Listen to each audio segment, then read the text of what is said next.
thinking is entropy. That's a very good statement to make. It's also a fairly incomprehensible statement to make if we're not familiar with entropy. But nevertheless,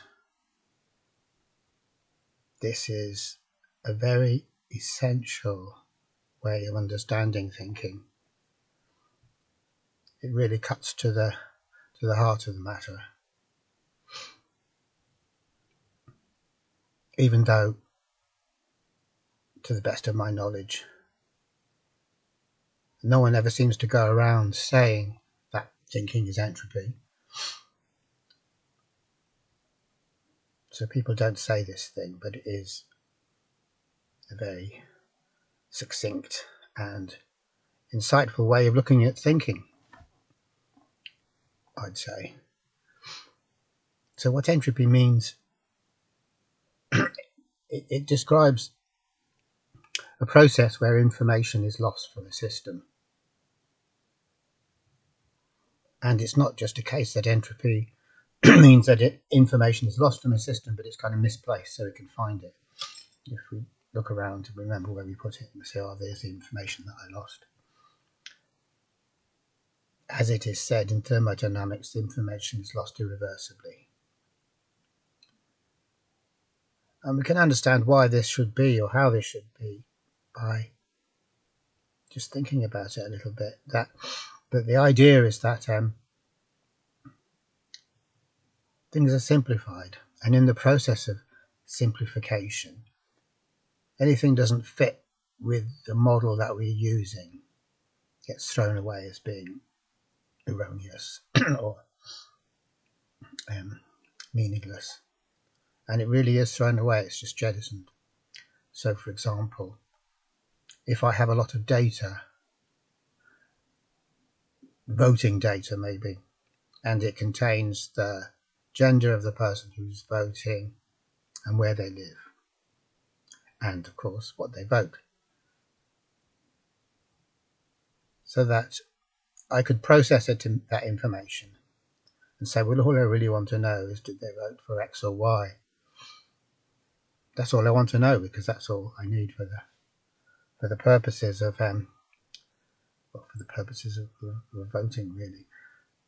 So in that case, when it comes for me to pass the information on or do something with the information, I just forget about the extra bits about the gender and where the person lives. So further on down the line, if someone were to, for some reason, wonder, well, here's a vote for X, I wonder what gender this person was, or I wonder where they lived. We just can never know, because that information has been thrown away. The process is irreversible. And that happens every time we form a rational picture of the world. For our picture, we want things that relate to our purposes, but we don't want things that are irrelevant, so we jettison them. Another way of saying that is we ask closed questions of the world and we get back answers that are really reflections of the question, like yes or no, or it is, it isn't, or she did or she didn't, or whatever. And all sorts of answers that make no sense in relation to the question that's being asked are not taken any heed of. They're not taken any account of. And so there again, we have this irreversible loss of information. So via this process, everything gets turned into a cruder version of itself the whole time. The world gets turned into a cruder version of itself. And we have no way of going back to the more subtle version. And more significantly, we have no way of knowing that there was a subtler version, because we don't have any reference to that. And even if we did have reference to it, we would have no means of understanding what is being referred to, because our way of relating to the world is now just as crude as our picture or model of the world. So that information is well and truly lost. So we have a process here where things devolve or degenerate, they degrade. And the thinking mind does this thing the whole time. It happens so easily, and it's invisible. And it's kind of legitimate in a way, since we have to use conventional terms when we're talking about features of our environment or aspects of our environment that we want to talk about, without describing them from the beginning every time, or trying to somehow poetically invoke them by going into lots and lots of details. We want a shorthand version, basically. So suppose I have a friend called Sally. Whenever I talk about her, I'm going to say, well, Sally said this, or Sally did this, or I met Sally the other day, and whatever, without having to go into a huge philosophical, psychological talk about who Sally is, or what it means for a human being to exist. And that, it just goes on and on and on if I start getting into the nitty-gritty. So I take a shortcut and I just say Sally. And the thing about that is, so I've used a label, and it just so happens that all of our words and all of our concepts are labels, but we use them so quickly and so readily that we fall into the trap of thinking that our labels are actually the thing, that they have an actual reality of their own. So my mind is throwing labels around the whole time, and it's creating a world on the basis of labels. And I'm quickly skipping from one label to another label.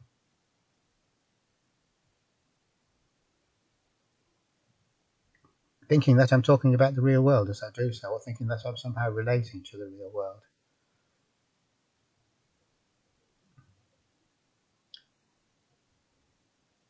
And the thing about that is that the world that I've created substitutes itself for the real world in that way. And because of this process of that I was just talking about, where the subtler world, or the more in-depth world, becomes inconceivable to us, and we don't have the mental vocabulary to even approach it, because our mental vocabulary is based on thought. It's basically crude, and it can't not be crude. So then I've created a vastly oversimplified version of the world that isn't the world, and which does not have any real relation to the world. It's just the same as the name Sally or the name John. It doesn't have any real relation to the person that the name is referring to. There's no relationship there, because a label and you've got an actual reality, a real person.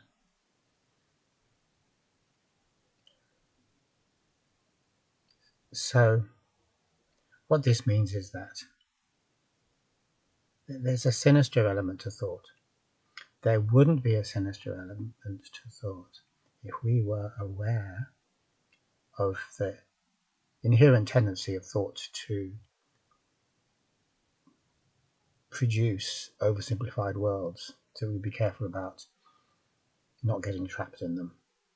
So it's good to have conventional ways of referring to things if you're in a hurry, so you don't have to go into a whole philosophical diatribe about it, or write poetry about it, or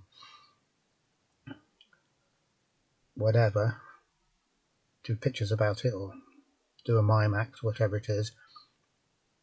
There's lots of things we have to do quickly, and that's very, very handy.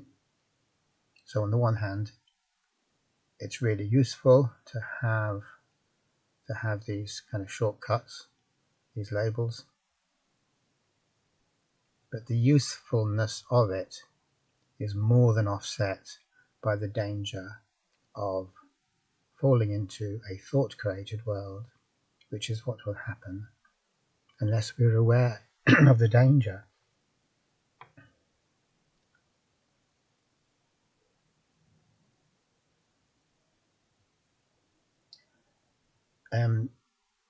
Jean Hardy, in her book Psychology with a Soul, she quotes someone as saying that we're kind of like mollusks, we're like snails, in that we do this thing whereby we secrete a kind of hard, impermeable layer of calcium carbonate around ourselves. And as time goes on, we secrete another layer on top of that layer, and another layer on top of that layer. So basically, we're building a shell for ourselves, and we're in the middle of the shell. So we're creating a war between us and reality. Now, for the garden snail, that's a useful war, because it might help it if something wants to eat it, which is the idea. It'll also stop it losing loads of fluid, because it stops it drying out. But for us, the overwhelming thing that happens here is that we create our own kind of private world, pocket-sized world, that exists only by virtue of the fact that it excludes the unsimplified reality, the reality which isn't created by the mind. So the only way that our personal realities can function, so my personal world can only seem like a world when I shut out reality itself, or the real world. That's the only way it can exist.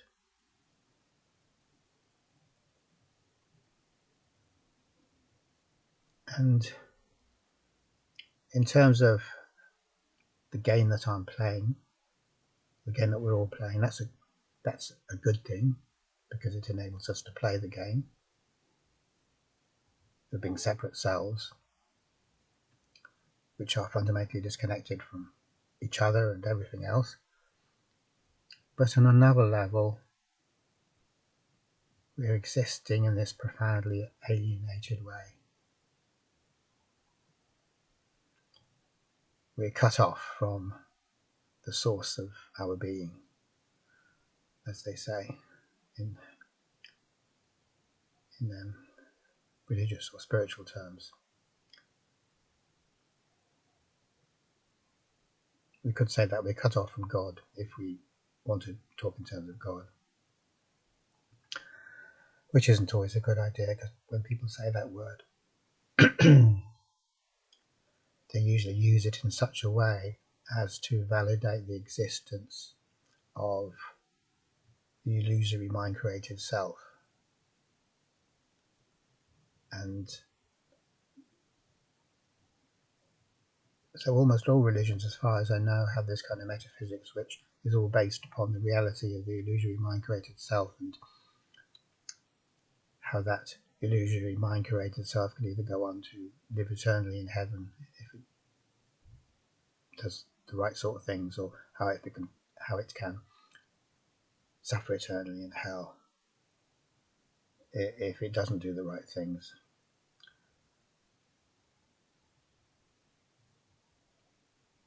And the thing about that is it is pure deludedness, absolute pure utter deludedness, because All it is furthering the illusion of the mind-created self by extending it infinitely in the future, either in a good way or in a bad way.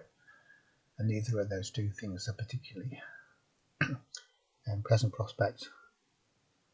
Who wants to be trapped in the illusory mind-created self, which only exists because of the fact that it is excluding reality forever and ever and ever? No matter how good you try and make that, you can't really make it good. Because you can't make it good because it's only ever good in relation to the way of looking at things that the mind-created self has, which isn't a real way, obviously. So whatever seems good, in inverted commas, to the illusory mind-created self isn't really good at all. It's only good for the illusion.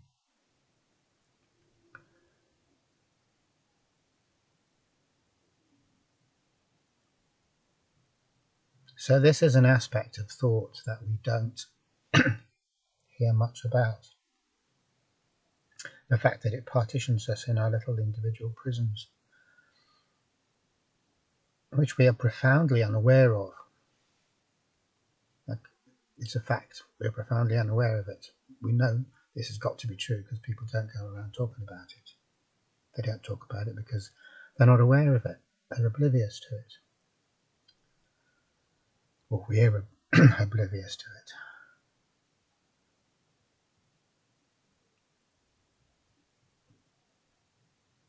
And yet we can't really afford to carry on being oblivious to it. So this collective ignorance, by which we create a reality which seems very, very real because there's so many of us in agreement. And it also makes us seem that we're not in our private reality bubble or pseudo-reality bubble because there's millions of other people in identical private reality pseudo bubbles. So there is the illusion of that we're singing from the same hymn sheet. We're sharing a reality, but we're not sharing a reality. We're sharing an unreality, and we're not even sharing it because there's no real connectedness, because the mind-created self cannot connect with anything if it wants to stay being the mind-created self. As soon as it starts genuinely connecting with the world or with other people, it stops being a self because it's no longer sealed off in the private reality bubble. So that kind of aseptic, sterile situation is essential. We have to have that situation if the mind-created self is able to function. So all feelings of togetherness and camaraderie that we experience when we are partaking in the consensus reality, then it's kind of like being alone in the crowd. It's not really connectedness, at the risk of repeating myself too many times. So there is a consequence to this, and it kind of seems a bit silly to have to say that there's a consequence to this, because of course there's a consequence to being profoundly alienated from reality.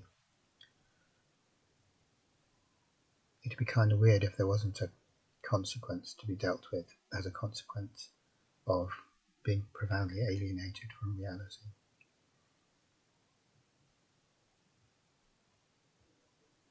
And that consequence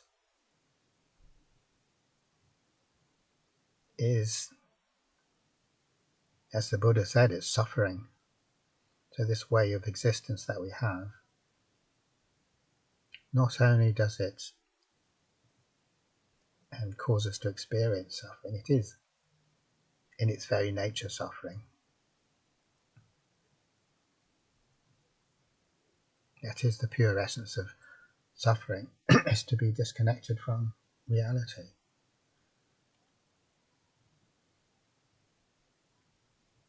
And instead of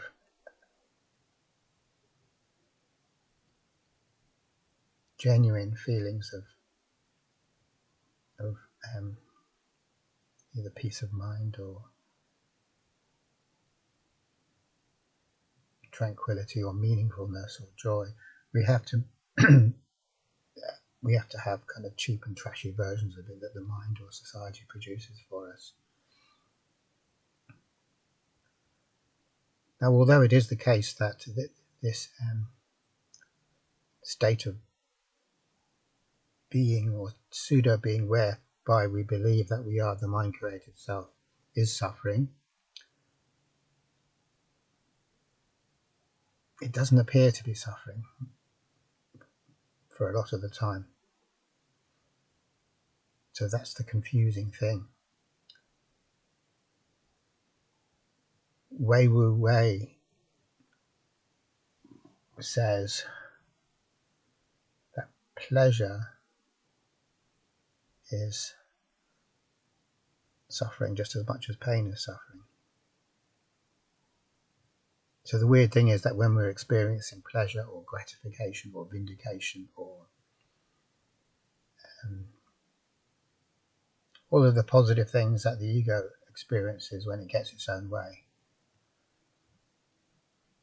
this is suffering.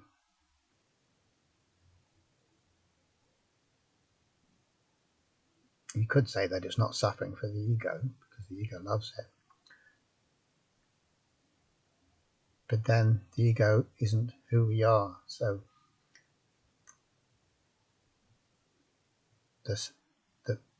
when the false idea of ourselves is having a great time, it's at our expense.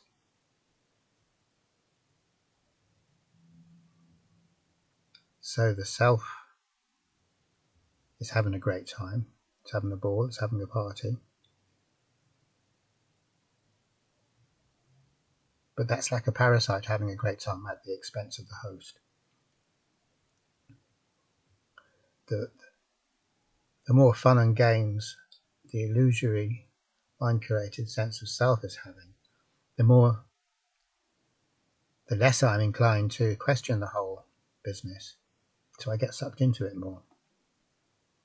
So it's part of the trap. It's the lure, the euphoric hit that we get so addicted to. But then, having got sucked into it, the trap shows its ugly side. But at that stage, due to the irreversibility of the process, due to the entropy of the process, it's not as if I can just turn around and say, oh well, I'm not really this illusory sense of self at all, so it's okay. The suffering's fine because it's not my suffering, it's pseudo-suffering, as Wei Wu Wei says. It's only pseudo-suffering. It's the suffering of the mind-created self, which is no different from the pleasure of the mind-created self. But I can't say that. I can say it, but it won't mean anything to me. It won't have any value or meaning at all. Because I have bought into something. And now I've made my bed and I have to lie in it. I can't just have the euphoria and then get out of the game quickly when the dysphoria is coming. Because that's just not how it works. Because the process of enjoying the euphoria is the process of actually becoming bonded with the mind-created version of the self. It's the process of losing the information that lets me know that I am not this label, this concept, this image that I have. So that doesn't mean that I'm stuck forever, but what it does mean is I have to pay back what I owe. So the pleasure that I enjoyed has to be paid back in terms of pain that I'm suffering, which isn't a particularly palatable prospect. So the more euphoric I've been in the past, the more dysphoria I have to experience in the future. And then when that's done, the process is balanced again. But in order to do that, I would have to experience the dysphoria in a wholehearted way, not in a kicking and screaming, trying to hide from it or fight against it or fix it way. It has to be experienced consciously, without me getting even more deeper into illusion by inventing clever maneuvers and manipulations and dodges. So without avoidance. So if I can suffer without avoidance, take it on the chin, so to speak. Or as Chogyam Trungpa says, it's like when you take a drink neat, rather than mixing it with loads and loads of lemonade to make it taste a bit better.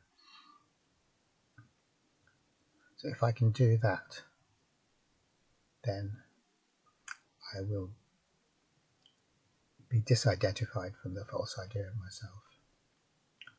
And then there'll be no more, then the quality of my experience will be different, because I won't be experiencing pleasure on behalf of that false idea of myself, and I won't be experiencing pain on behalf of that false idea of myself. But the thing about this is that we don't want to see is that there's no shortcut. There's no quick way to jump out of the euphoria-dysphoria cycle. Or as Jung puts it, and I can't remember exactly what he says, but he says, no one gets out until they've paid down to the very last penny what they owe. Okay, thanks for watching.